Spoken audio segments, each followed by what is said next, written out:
Bem, antes de mais nada eu queria agradecer ao convite da Boitempo pela oportunidade de estar aqui no lançamento do livro do David Harvey, que é um autor que eu admiro de longa data, enfim, é um dos livros seguramente mais influentes desse último quartel do século XX, que inclusive recebeu uma tradução em português, a condição pós-moderna, quando o título em inglês era The Condition of Postmodernity, mas enfim, a condição da pós-modernidade, que era muito mais interessante do ponto de vista, enfim, de estabelecer ali um contraponto, uma crítica, né, ao conceito de pós-modernidade, enfim, adjacências, né? Mas é uma satisfação muito grande de estar aqui, principalmente de estar compartilhando a mesa com o professor Paulo Singe, que também eu admiro de longuíssima data, Mariana Fix, amiga. Infelizmente o Chico não pôde estar presente, espero que ele se restabeleça, porque amanhã a gente tem uma atividade na USP e ele em tese deveria estar presente, mas enfim, dizer que, por um lado, você tem uma nova conjuntura mundial, uma nova situação mundial, quer dizer, uma situação mundial que já transformou a cara, enfim, do mundo. Uma ditadura de 30 anos no Egito caiu, a Primavera Árabe sacudiu totalmente a geopolítica do Oriente Médio, a Síria nunca mais será a mesma depois, enfim. Qualquer que seja o resultado da revolução em curso na Síria, ela não será a mesma, quer dizer. Ao mesmo tempo você tem a intensificação da luta de massas na Grécia, você tem, vamos dizer assim, um amplo movimento de indignados, democracia real já na Espanha, você tem essa mesma onda se espalhando por outros países da Europa, começando agora com a Itália, enfim.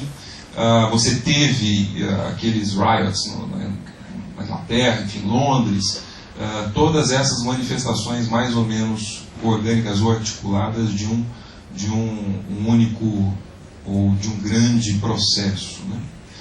E evidentemente sem citar aqui o que está acontecendo nos Estados Unidos com o Occupy Wall Street, né? Que tem de alguma maneira se espalhado, inclusive chegando no Brasil com o Anonymous, que é uma rede global, mas que, vamos dizer assim, atuou. O Anonymous é aquele pessoal que usa a máscara do V de Vingança, né? Aquele personagem criado pelo Alan Moore. Eu não sou muito bom em quadrinhos, enfim, mas de qualquer maneira você tem esse pessoal que esteve presente aqui no Brasil, organizando as marchas contra a corrupção, Brasília, em outras capitais também. Então esse é um movimento que tem se espalhado. Eu tive a oportunidade também de dialogar com alguns resistentes e bravos companheiros, né? O Ocupe Salvador, aqui o Ocupe Sampa, e tenho, enfim, de alguma maneira tentado me manter mais ou menos atualizado sobre esses últimos acontecimentos. Mas de qualquer maneira, como eu disse para vocês, falar sobre ocupar o mundo, a crise do capital, perspectivas do socialismo exige um certo exercício de imaginação, né? Pelo fato de estarmos falando no Brasil, um país aparentemente imune ou desconectado ou, vamos dizer assim, distante dessa realidade de uma crise global, enfim, uma crise capitalista global. Então, o primeiro exercício que eu gostaria que nós aqui fizéssemos é, de fato, aceitar que estamos, sim, vivendo uma crise econômica de proporções avassaladoras que, de fato, já alterou profundamente a estrutura do capitalismo internacional, tende a se aprofundar, tendo em vista, naturalmente, as soluções que estão sendo aplicadas, quer seja na Europa, quer seja nos Estados Unidos, né? A Europa, o aprofundamento por intermédio dos ajustes, né, estruturais, ou seja, o que significa basicamente que vamos dizer assim, degradar ainda mais os serviços públicos e transferir o ônus, efetivamente, do peso, né, da crise para os trabalhadores. Nos Estados Unidos, a mesma coisa acontecendo de uma forma um pouco diferente, que é aqueles sucessivos pacotes, né, de ajuda financeira para os bancos e as grandes corporações internacionais. Exatamente aqueles dois setores que mais se beneficiaram com o período de expansão da financiarização, enfim, em especial após a década de 70, mas sobretudo na década de 90 e início dos anos 2000. Pois bem, muito tem sido discutido, e esse é o ponto central, quer dizer, na minha opinião, muito tem sido discutido a propósito de o que de fato está acontecendo em termos de unidade, de articulação entre, aparentemente, movimentos tão dissonantes quanto a Primavera Árabe de um lado e os indignados na Europa, occupy Wall Street nos Estados Unidos e assim sucessivamente. Existe uma curiosidade. E eu diria para vocês que, sem naturalmente, eu até um pouco antes, né, o ano passado, se não me engano, no final do ano passado, eu havia escrito um pequeno artiguinho, publicado no blog da Boitempo, inclusive, sobre um movimento que aconteceu nos Estados Unidos, né, um movimento que aconteceu na cidade de Madison, em Wisconsin, onde centenas, enfim, milhares de trabalhadores, em especial trabalhadores dos serviços públicos, né, funcionários públicos, por um lado professores, por outro lado bombeiros, mas tinha também a presença inclusive de policiais, muitos estudantes, né, ocuparam o Capitólio, né, da cidade de Madison e ficaram lá durante 20 e poucos dias, né, num processo de ocupação de um espaço que supostamente seria público, que é o Capitólio, enfim, a sede do Parlamento do Estado, etc., justo no momento em que a Primavera Árabe estava propriamente começando, né, começo do ano, fevereiro, se não me engano. E muitos dos cartazes, né, desse processo de ocupação em Madison faziam referência à Primavera Árabe, né. Eu até escrevi um artigo, recebi algumas críticas, né, dizendo que eu estava forçando a comparação, né, entre, de um lado, um movimento de ocupação de algumas centenas ou milhares de trabalhadores, estudantes, né, numa cidade como Madison, enfim, uma cidade conhecida pela qualidade do seu queijo cheddar, né, e também por estar uma região que produz ótima cerveja, né, para lá foram os alemães, né, é uma região de ocupação alemã, enfim, fugindo de 1848 na Primavera dos Povos, fugiram e se instalaram, né, muitos dos que foram derrotados se instalaram em México, passaram a produzir. Todos os companheiros de Karl Marx. Exatamente, todos os companheiros de Karl Marx. Enfim, mas o fato é que me chamaram a atenção, né, que era vamos dizer assim, uma comparação muito forçada, né? E de fato é importante que nós mantenhamos fundamentalmente o sentido das proporções.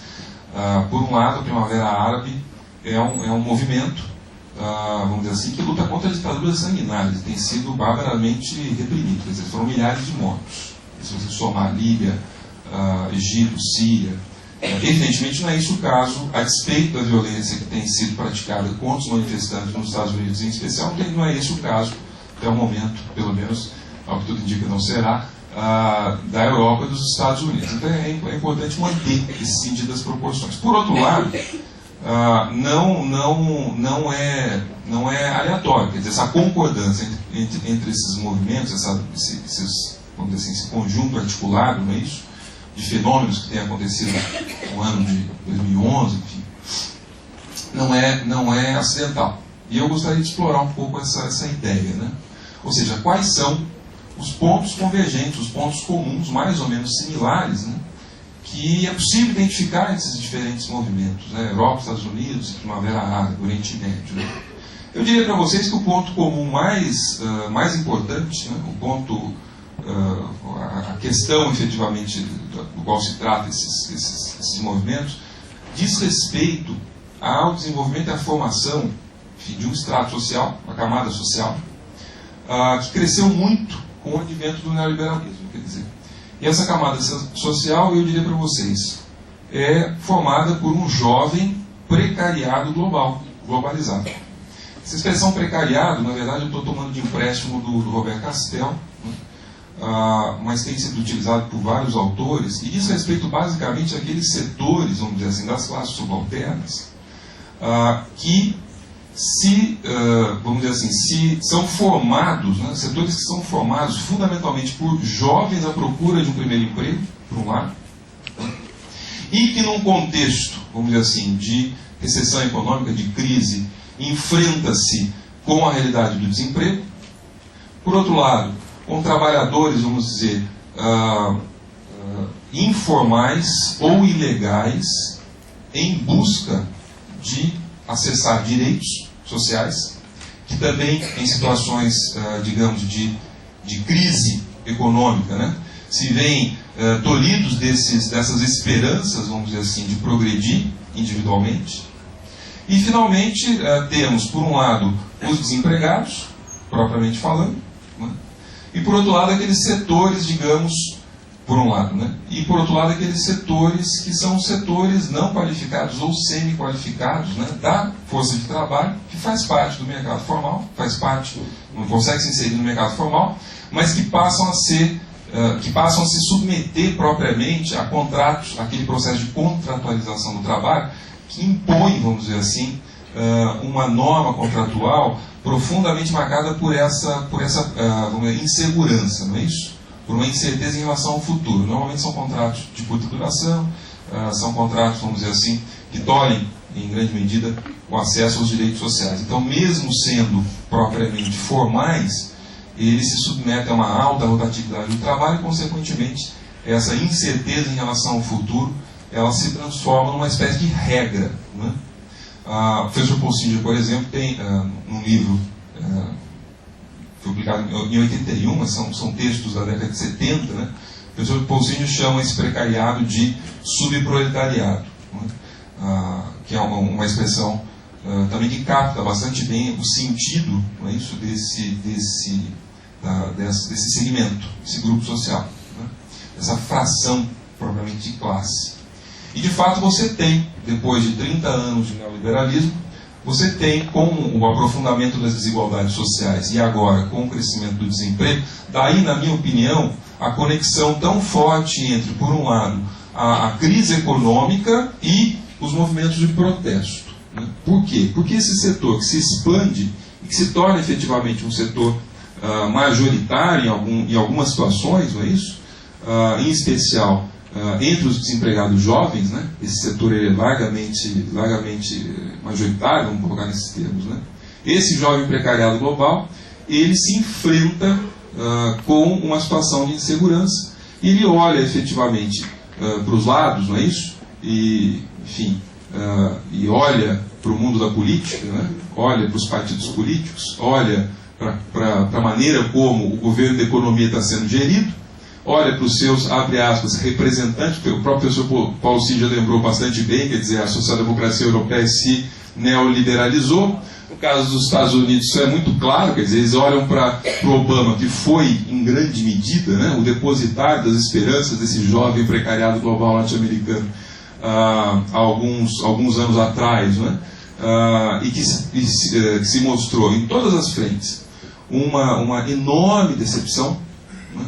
Em todos os momentos em que a administração Obama foi enfrentada por algum tipo de resistência, alguma questão polêmica, cedeu à direita. Foi uma regra durante esses anos de administração Obama. Sempre cedeu à direita. Ele nunca enfrentou e vamos dizer assim, radicalizou uma política. Ao contrário, desde o início. Radicalizou a política de apoio, enfim, ajuda financeira às grandes corporações, aos bancos, depositando mais dinheiro em termos de crédito, né, depositando mais crédito nos bancos. A questão da reforma da saúde, não é isso? Propôs uma reforma, o Senado brigou, etc. e tal, cedeu, acabou se transformando numa espécie de contra-reforma da saúde. Em todas as áreas, por exemplo, a questão da Palestina, que sempre trouxe muita esperança de que uma administração Obama pudesse fazer algo diferente, uma relação diferente em relação à Palestina, também outra decepção enorme, quer dizer, manteve a mesma política. A questão, enfim, temas importantes, como, por exemplo, a prisão em Guantánamo, também manteve a mesma política. Você foi uma enorme decepção. Então esse jovem precariado olha para cima e percebe que aqueles que foram efetivamente, não é isso? Os depositários da esperança de uma transformação por dentro, né, do sistema, do atual regime político, se mostram enormes decepções, né, grandes decepções. Então você tem, de fato, vamos colocar assim, um sujeito coletivo que unifica em grande medida essa situação, esses movimentos, esses processos, né, que a gente tem assistido aí pelo mundo afora. Esse sujeito coletivo, ele é fundamentalmente formado por um setor que se coloca entre, de um lado, a exploração econômica, no sentido industrial, tradicional, fordista, se vocês preferirem, né? E, por outro lado, a exclusão política e econômica. Não é? Então, entre esses dois polos, esse jovem precariado se movimenta. Não é? É uma juventude plebeia oriunda propriamente desses setores populares, né? Setores mais empobrecidos, né? Ou que foram empobrecidos pela aplicação da política neoliberal ao longo desses últimos 30 anos, inclusive, em especial, no Oriente Médio, em especial nesses países onde eclode efetivamente a primavera árabe, né? Com a taxa de desemprego entre os jovens elevadíssima, os dados mostram isso com muita clareza, né? Com muita contundência. Então, uma primeira precarização que se dá pelo trabalho e uma segunda precarização que se dá fundamentalmente pela reprodução, ou seja, o neoliberalismo ele precariza também os serviços públicos, não é isso? Educação, saúde, previdência, né? E uma precarização que atinge efetivamente aqueles que são setores aqueles que são os setores mais jovens da sociedade, que são menos capazes de se defender, vamos dizer assim, economicamente, que são mais sensíveis, não é isso? Ao jogo, ao fluxo do capital, como diz o David Harvey, né? E essa reprodução, eu tive inclusive a oportunidade de acompanhar, quer dizer, ela se dá fundamentalmente sob a forma de corte de gastos, né? As políticas de ajuste que fundamentalmente cortam os gastos. Então você vai ter que lidar com a dívida pública basicamente cortando os gastos. Isso aí tanto na Europa quanto nos Estados Unidos, né? No caso dos Estados Unidos, por exemplo, significa brutais cortes de gastos, financiamento da educação e da saúde. Ocorre mesmo na Europa, né? E evidentemente isso tem, vamos dizer assim, levado os jovens a se mobilizarem contra essa política. Por quê? Porque eles percebem claramente que o futuro dessa geração está sendo rifado no fundamental para salvar bancos e grandes corporações capitalistas que, no fundamental, foi o setor da sociedade que se beneficiou do período de expansão da capitalista baseada na financiarização. Então você tem aí um exemplo, vamos dizer assim, dessa sensibilidade, né? Pode ser encontrado, por exemplo, num slogan que depois virou o nome, inclusive, do movimento social: nós somos os 99%.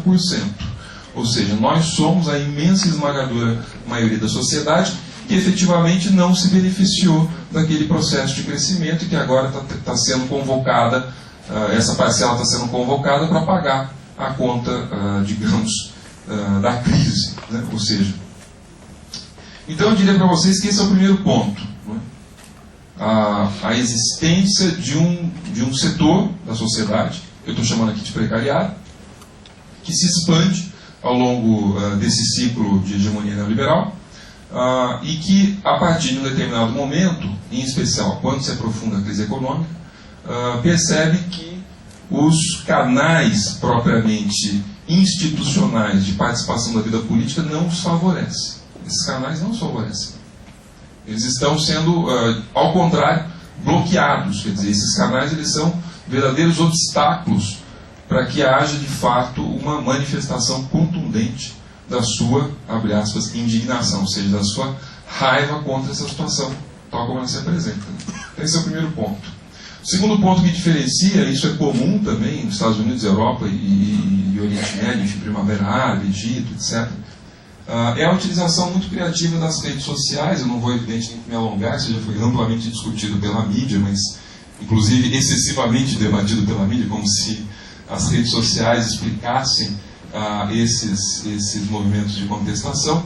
Mas o fato é que é uma realidade. Quer dizer, e essa é uma realidade, vamos dizer assim, mundial.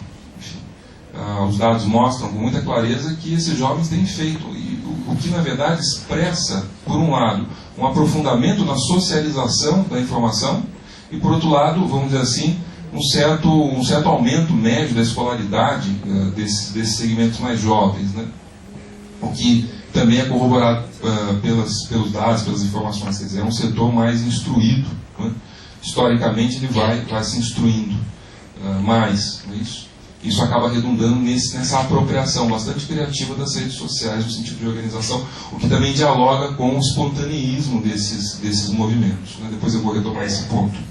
E, finalmente, um ponto que eu queria chamar a atenção é que a gente pode chamar de construção de um poder simbólico, né? O poder simbólico tem sido amplamente utilizado por esses setores, né? Por esses movimentos, né? O que vem a ser o poder simbólico. Existe uma explicação para isso.